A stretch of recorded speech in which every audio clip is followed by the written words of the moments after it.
Baheula aya hiji randa beunghar nu kabelah. Ni endit anu kacida kumitna. Ari beungharna mah tetela. Beh kebonna, beh sawahna. Imana ge panggedena di sambur eta. Pas usum panen, Nyi endit nyieun sadekah. Ngondang lebe jeung sawatara tatanggana nu ngariung nepi ka aya rapisna. Tapi sadia tuntuna teu sabaraha. Nepi ngan sakoteap geus beres bari tingkah ratep keneh. Keur kitu aya aki-aki bongkok nu nyamperkeun ka wawa ku lapar.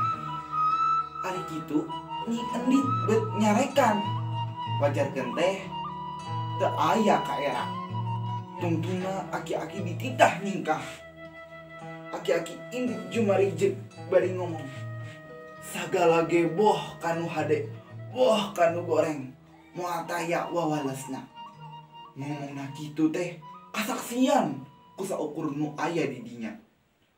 Sareng senada lahar rugreg ngarandeg tinggarero. Caah, caah. Henteu kanyaohan di mana datangna cai. Ngan lebay pakarangan Nyi endit kakeueum. Imahna kakeueum melaput. Sawahna nu uplak-aplak geus aya di dasar cai.